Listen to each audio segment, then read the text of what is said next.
Hi everyone, this is Usha Pandit, your Mindsprings English teacher. If you're on my channel for the first time, don't forget to subscribe, press the bell notification, write your comments in the box and share this link and video. You know, as teachers, when we teach the younger children, it's easy to do small sentences and to keep it simple, okay? But grammar is complicated, and today I am going to do one of those or some of those big complications with you that actually cause mistakes, not just in students but also in teachers. So therefore, I decided that I have to do a thorough video on this. I have done simple compound complex sentences, I have done it in a very simple way and it's easy to understand. So if you're looking at this item for the first time, please go and check out that video first and then come to this one. This is about a little bit of complication that you find in the simple, compound, complex and compound complex sentences. So listen carefully.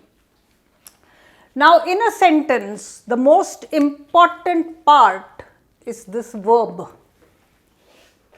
There is no sentence without a verb. Everything is dependent on the verb. So the whole world is dependent on the actions that we do in life. Just think of it like that. Action is everything. Karma, right? Now, in order to do the action, you need what is called a subject. You need a doer. So obviously there will be a subject.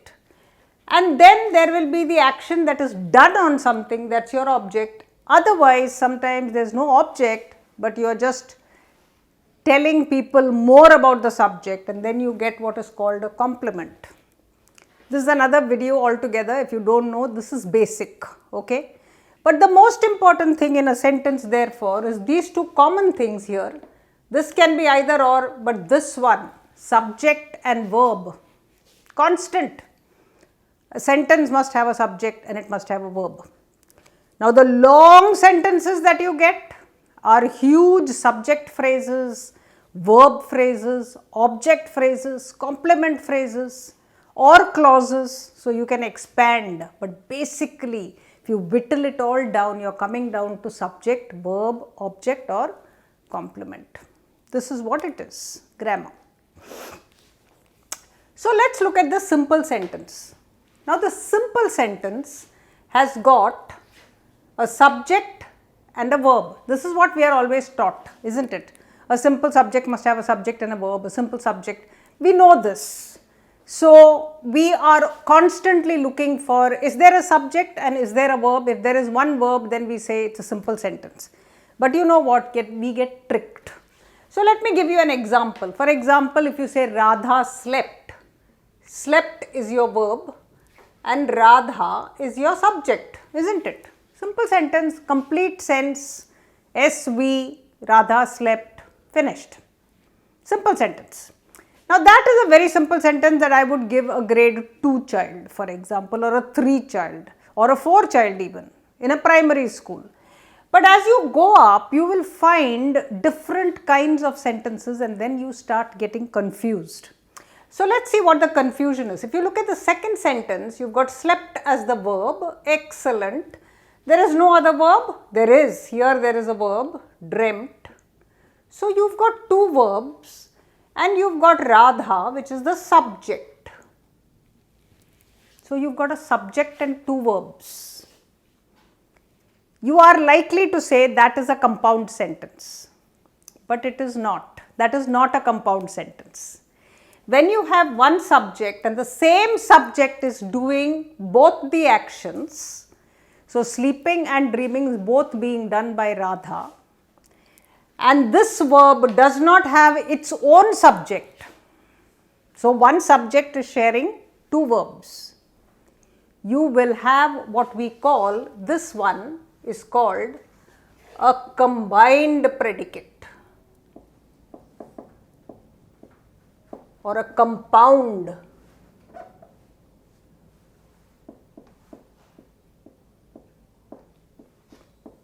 predicate.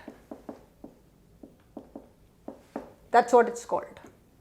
A combined predicate or a compound predicate, which means a predicate that has got two verbs. So SVB, I have made it all short form, so it's very easy to remember. If you remember this formulas, you are done. So an SV or an SVV, or you can have an SSV, Radha and her cat, subject, two subjects, 1 and 2. But these two people are doing the same thing, slept, verb. So here what do we have? Here we have just the opposite, we have a compound subject. There we had a compound predicate, here we have a compound subject. So you can have this, it is not a compound sentence. So in a simple sentence you have one subject, one verb, which is very easy, or you can have one subject and two verbs, or you can have two subjects and one verb. This is your combinations for simple. I'll tell you where the problems come. The problems come when you start coming to the compound sentence and trying to identify it, and you're confused with all these verbs. So let's look at what the compound is. SV, subject plus verb, and you will have fanboys, for, and, but, or, so, yet, one of these coordinating conjunctions, and then you have another subject and another verb. See, I have underlined this, most important. After that coordinating conjunction, you must have another subject to call it a compound sentence.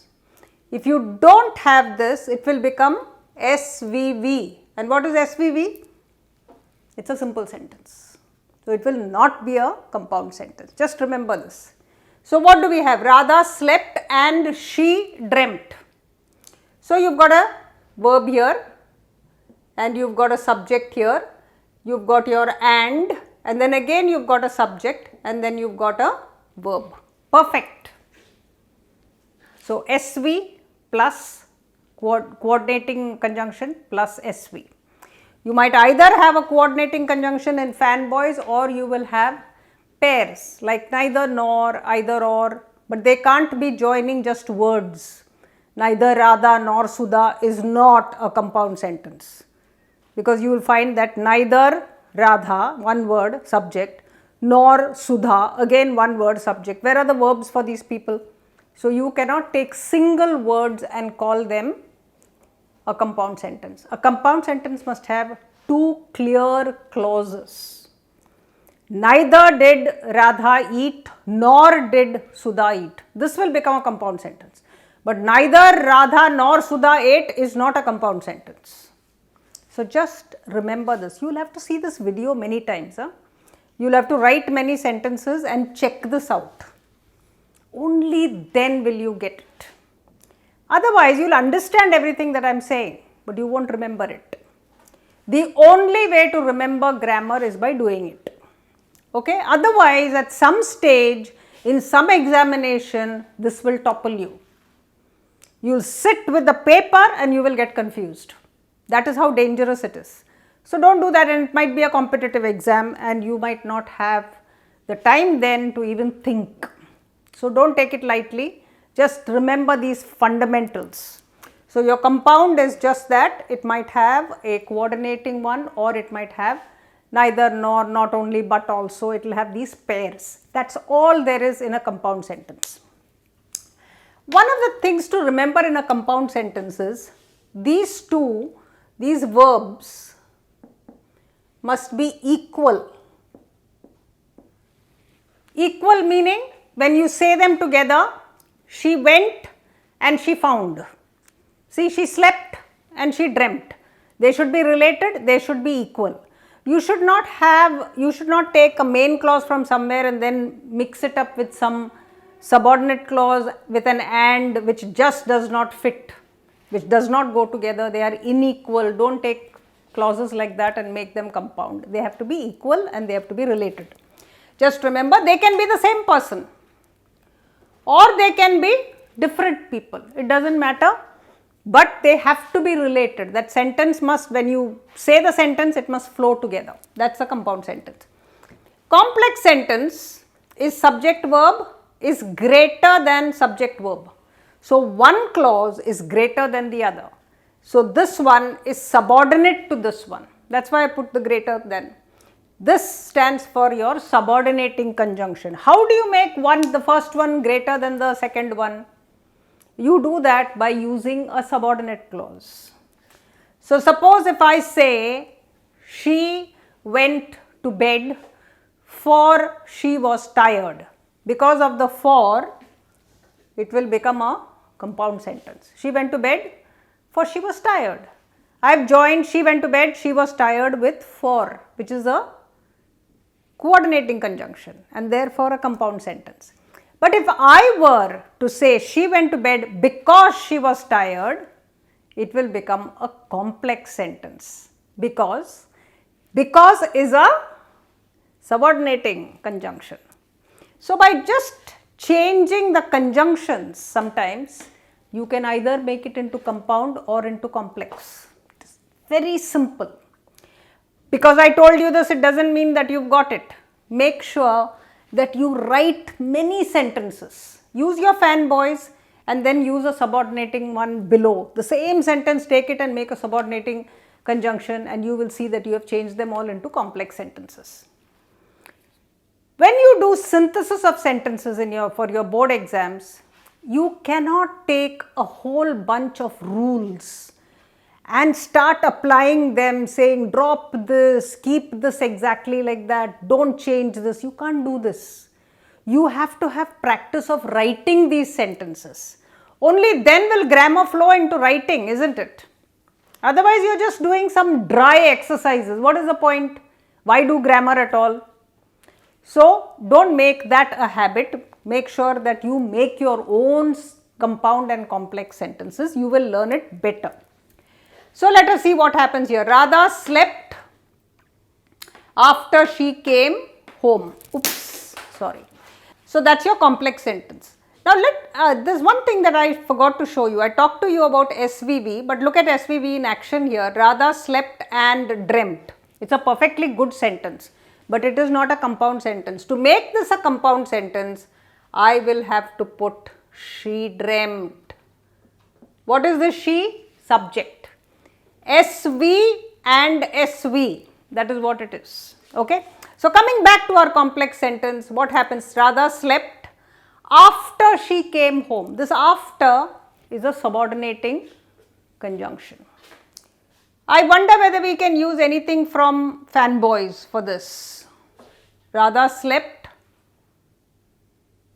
We can't say and she came home, or she came home, yet she came home, so she came home. We can't do any of this. So, but we can say she came home, so Radha slept. I can do this. Sometimes by just changing the clauses from here to there, you will be able to fit one of the fanboys and make it into a compound sentence. So, I have just shown you how to play around with sentences. You should practice this a lot because this is what your synthesis is all about. Very important to know what these complex and compound simple sentences are, because if they ask you to change it into a compound or change it into a simple, do not make these mistakes of the subject verb combinations in these. You must not make that mistake and call it a compound sentence when it is actually a simple sentence. So, this is just one of those lessons for you. So, that is your complex sentence, and compound complex is very simple. It will have one compound and it will have at least one complex sentence. Okay, it can have more complex sentences, but it should at least have one complex sentence. It can have more than one coordinate clause, but at least one. So, I have given you the formula SV is equal to SV greater than SV. So, that is your coordinating main clause, coordinating clause equals to and greater than subordinating clause. That is your compound complex sentence. So, what do we have? Radha slept and her cat also slept. Now, what is this? This is our compound sentence. So, you have got subject, you have got verb, you have got subject, that is her cat is the subject, and you have got verb. So, this is my compound sentence. And where is my complex sentence? After, which is my subordinating conjunction, she subject and came verb. Compound complex sentence. You will see that this compound complex sentence makes it longer and more interesting, and it has more information. These tiny little sentences are boring, but as you go into complex and compound complex sentences, nice long constructions, your writing, your essays will suddenly become very, very interesting. So this is the part, guys, that you have to understand completely, and this is the part that you need to practice. Okay. So these are your 4 types of sentences. Remember, all of these SVOC can be expanded. So I can say Radha, the girl with the flowing hair. I can say Radha living near the temple. I can put any sort of, as long as it doesn't have a verb, I can go on expanding it. I can say slept restlessly, slept deeply, slept peacefully. I can give an adverb there to this verb. And then I can say and dreamt. Dreamt about her mother. Dreamt about getting a new job. I can go on adding, again it's a phrase. So you can expand those small sentences into larger sentences by adding more and more phrases. Okay. In the next part, we are going to look at bigger sentences, and we are going to analyze it, and then we are going to transform or synthesize.